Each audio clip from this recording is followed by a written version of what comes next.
Hey y'all, welcome back to the channel.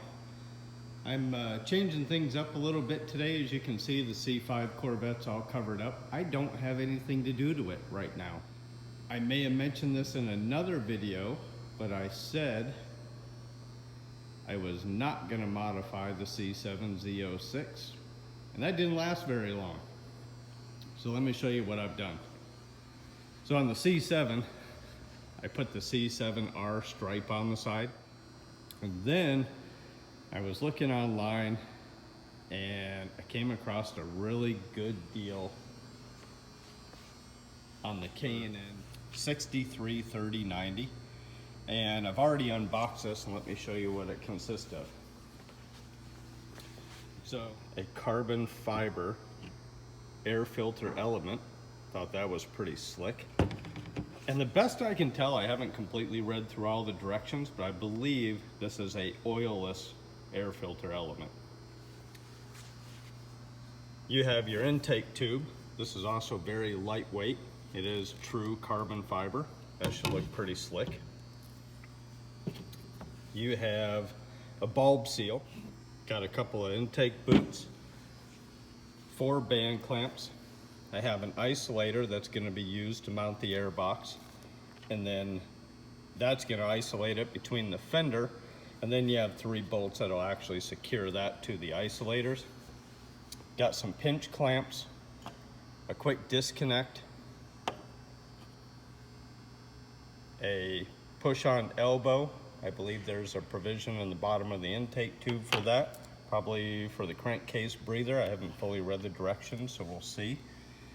A couple of stainless bolts here. I assume that's going to be for your mass air sensor. And then you have 2 hoses. The very first step to this install is, one, you always want to protect your car, so I got my work mat out, got the metric sockets, got my electric ratchet, work light, and the first thing we got to get out of here, the heat extractor duct, that's got to come out. Oh, that was easy. The next step, according to the directions, is removing the crankcase breather, which is on a quick disconnect. If you haven't used these before, all you gotta do is push on the side of that gray tab and lift it right off. After you've disconnected it on the other side, okay, and you follow it back here to your oil tank. The same thing. Quick release tab, push it in. Our next step is going to be the mass air sensor, and that's going to be pushing that red tab up. And you generally got to push down. There it goes. Pops right off. Next thing you want to get out of your way is this air intake tube right here. So you're going to loosen your band clamp here. Same thing down here. I've already done both, and that should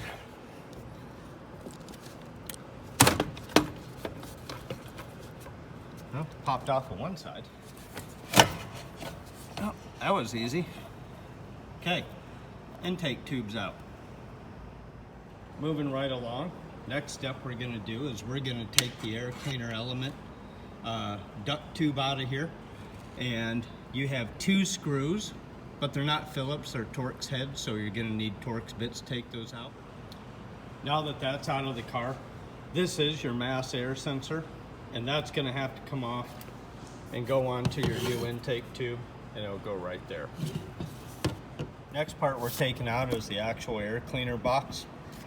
Those are 10mm bolts. There's 2 of them. I've already gotten those bolts taken out. So, yeah, that just pops right off. Let me go ahead and get that finagled out of here. Next thing you got to get out of here is, if you look down here, you have a ball stud. So back to the ball stud, 10mm, loosen it up.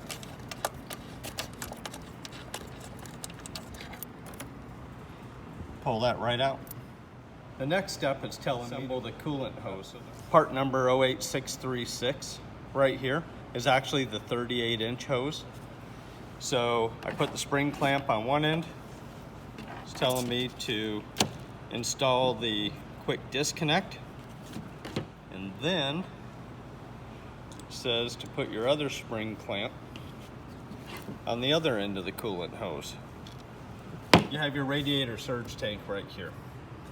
Have another quick disconnect. I'm gonna pop this coolant hose off, follow it all the way down, get it disconnected. And then when you come to the T, you're gonna cut this with a razor blade and separate it, and that's where your new coolant hose is gonna go. So I'm gonna get this done real quick. All right, got the coolant hose cut.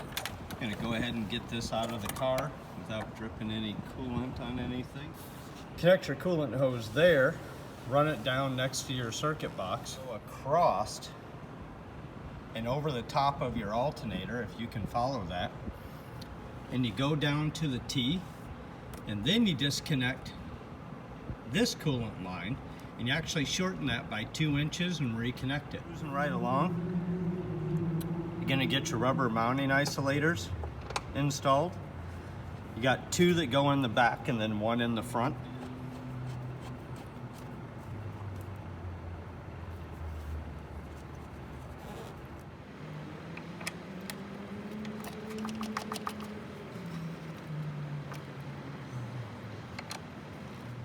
Okay, moving on to the air box now.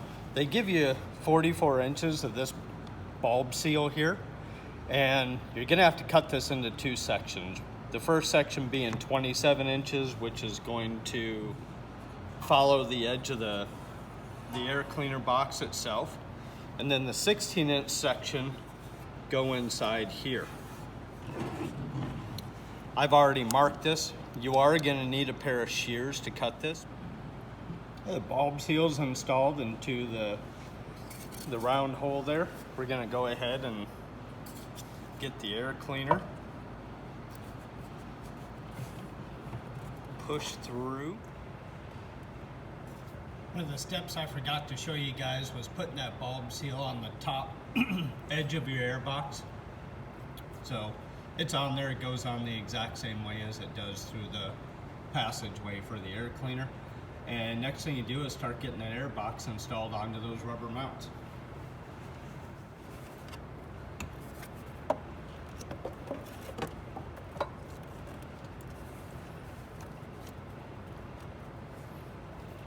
It's a pretty nice fit.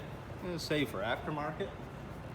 Usually don't see aftermarket stuff fit this well.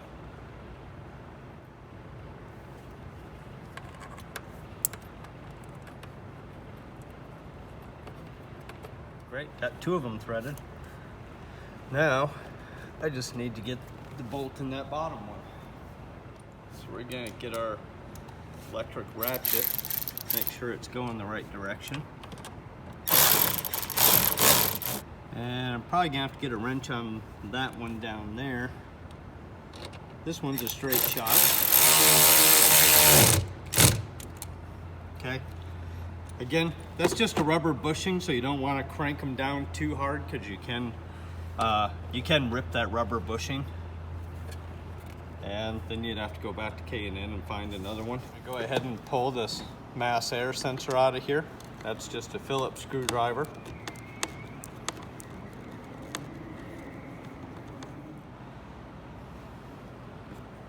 And your mass air sensor is just gonna go right into your intake. And you are gonna need a number 3 Allen head for the new bolts that come with it. Next thing we're gonna put in is the 90°, and this is called an MPT fitting. Now this is plastic, and it's going into a metal, I would assume that's aluminum, nutsert or threaded pipe. So do this by hand. Plastic is really easy to cross thread.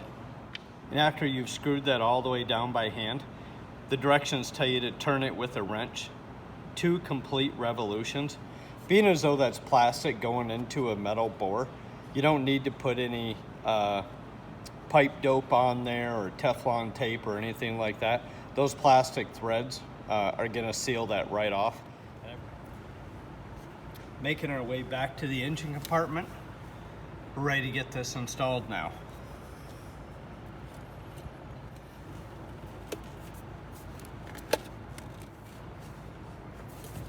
Almost got it in there, but it's not in as far as I'd like it to be. So I'm gonna loosen this clamp. I'm gonna slide this collar down just to make sure. Oh, that's smart. Just to make sure I got a really tight seal.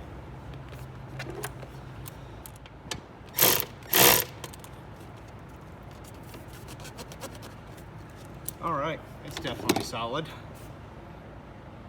Okay, next step.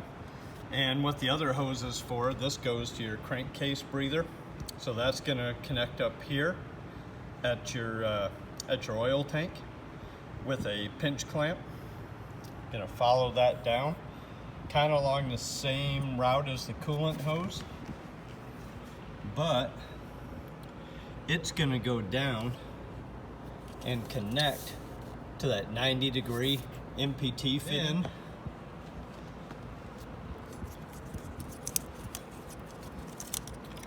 We're gonna take our mass air sensor, get that plugged back in. Now for the last part of this install, you're gonna put your heat extractor duct back in. Hopefully that goes back in as easy as it came out.